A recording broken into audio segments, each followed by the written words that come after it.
Hello students, welcome to my class. Today we will be doing the chapter motion, the last part of the chapter motion, that is uniform circular motion. Forget about uniform circular motion. Let us first talk about circular motion. Acha, see what I have drawn here. Here I have drawn a rectangular field. Okay, suppose this is A, this is B, this is C and this is D. An athlete is taking a round of it, or he is running around. So when he is running, if he starts from the point A to come back to the point A, how many times he has to take a turn? From here he will be taking a turn, again from B to C he will be taking a turn, from C to D again he will be taking a turn, and then from D to A he will be taking a turn. So we can say that he will be taking a turn of 4 times. Now what will happen if we take an hexagonal field? And you know what is an hexagonal field? A hexagonal field which is having 6, very nicely I have drawn. Okay, so it has having 6 corners. So what it will happen, if the athlete starts running, he has to take turn to complete from A to A. He has to take turns for 6 times. 6 turns he will be taking. And if we talk about an octagonal field, see what is an octagonal field? It looks somewhat like this. Okay, so here is the point, here is a turn, here is another turn, here is another turn, here is turn, here is turn. So almost like this the turn is going on. So this here the athlete will take turns of 8 times. It changes more and more frequently when if we draw a circular field. Okay, so let us go by NCERT. A circular field is having infinite number of turns. Okay, you can see it has infinite number of turns. Okay, the athlete has to turn at every point. So NCERT says that every turn is a point dimensional turn. So means at every point there is a turn. So the athlete has to take turns more frequently, that we can say. So now if this track has an infinite number of tiny sides, then the shape of the track is becoming circular, and when the athlete runs along a circular track, as I said, his direction of motion changes continuously. So we can conclude that when a body, or suppose an object, moves along a circular path, then its direction of motion or the direction of speed keeps changing continuously. Now we can say that the athlete is moving with a constant speed along with the circular path. Okay, his speed is constant, we can say that his speed is same, he is keeping the same speed, or in physics word we can say it's a constant speed. But what is happening to his velocity?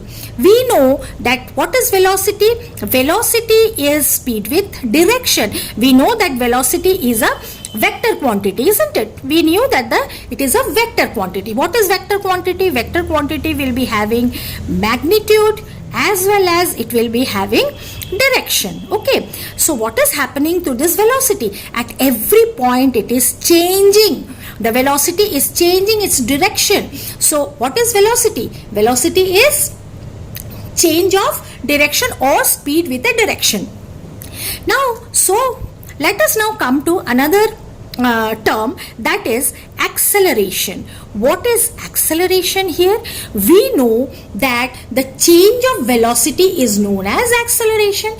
So we can say here that in this circular path, the motion in the circular path, though the speed is constant, velocity is not constant, it is changing frequently. So we can say that a movement in a circular path is an accelerated motion. Am I clear, students? Do you understand what I said? So we can say that when a body moves in a circular path with uniform speed or constant speed, its motion is called uniform circular motion, but this motion is accelerated. Why it is accelerated? Because the motion in a circle, though the speed is constant, but the velocity is not constant. It is continuously changing. Okay, so let me give you an example. All of us have done this in our childhood. So suppose take a stone. Okay, take a stone, tie it with a thread and keep on moving in a circular motion on your head. Suppose this is your hand tied with a knot and this is your stone. You are keeping on circulating it. Okay, now see what happens. You will be feeling, you can try this, you will be feeling there's a pull in your arm. Okay, so to move something, a force is required. So who is giving this force? Your hand and your palm is giving this force. You can feel that force. So it is moving in a circular path. This stone is moving. The moment you leave the stone, suppose this is point A, this is point B, this is point C, and this is point D. Suppose if you leave the stone or leave your thread from here, you cut it from here, so it will rush towards east. It will not cover the path, or as inertia it will not move towards this way, or it will just go straight towards the east. If it is east, it will go towards the east. What happens if you leave it here? It will not go through this path, it will just fall down. Okay, so we can say that when a body moves in a circular path, the direction of speed is not the same at any 2 points. So since there is a change in the direction of speed of the body, its velocity is also not uniform, because velocity we know is the speed in a specified direction. We are leaving the stone here, it will just fall down, or if we leave it here, it will go this way, because at every point the direction is changing. As I shown here, see, at every point the direction is changing. Okay, the direction is keeping on changing. Okay, you can understand by this. So what we can say that when a body moves in a circle in uniform speed, its velocity changes continuously, so that the motion in a circle is always accelerated, as I said.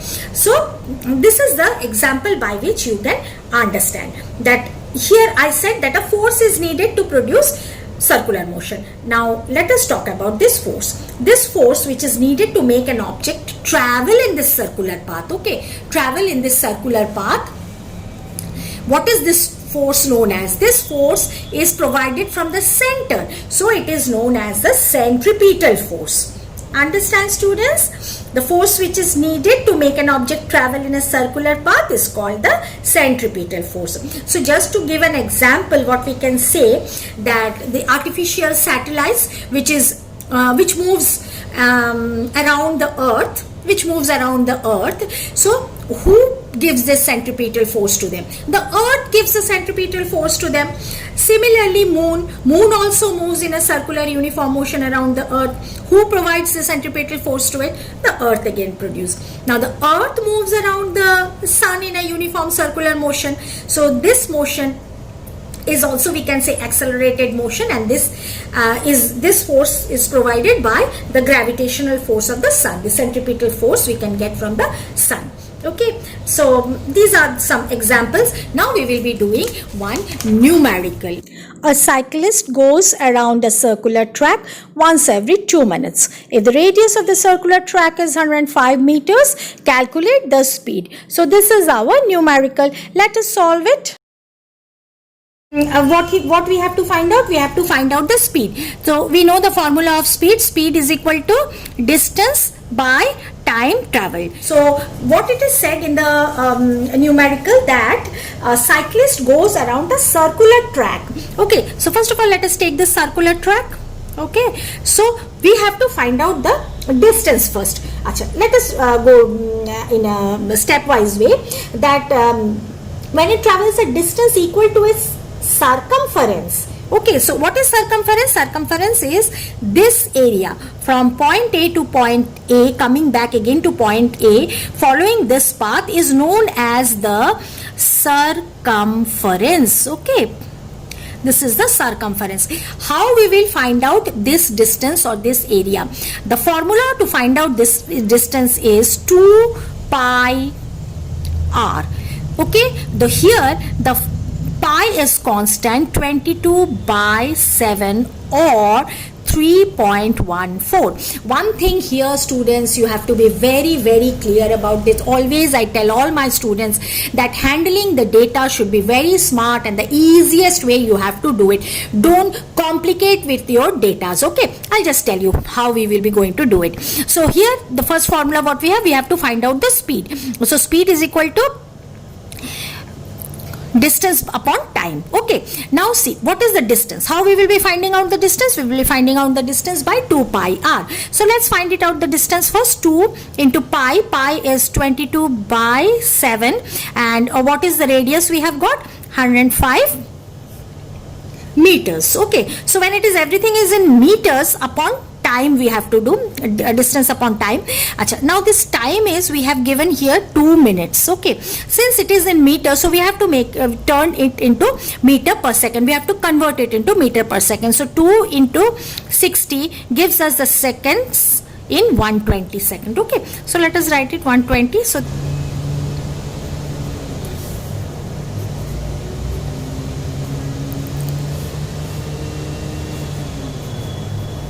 इसको फिर 2 से by 2 we can do 11, then we can do it with 5 also, 6, 21, 3, ये भी हो गया 2. So what we have here 11 upon 2, so it comes to 5.5. Our answer is 5.5 meter per second. So this is the answer for our question. So what is the speed? Speed is equal to 5.5 meter per second. So this is how the numericals will come, students. So you can see with your NCERTs whatever the numericals are there, and in case if you have any problem in numericals, you can of course ask me. We will be solving that online only. So that's all for today, students. What you have to remember is that circular motion is that motion which is taken around a circular path. It has, though there may be constant speed, but the velocity will be changing at each and every direction, because NCERT told us that in a circular motion the direction is down to a point. So at every point the direction is changed. So we can say that a circular path is having infinite number of turns. So constantly and frequently the turns are there. So the velocity is also changing. So when velocity is changing, so uniform circular motion is a accelerated motion. And to jot down, finally we can say that to exert the uniform circular motion or the circular motion, we need a force. That force is known as centripetal force. Okay, so we have given certain examples and we have done this numerical. We can do some more numericals also if you all want, students. So that's all for today. Thank you all. Study hard.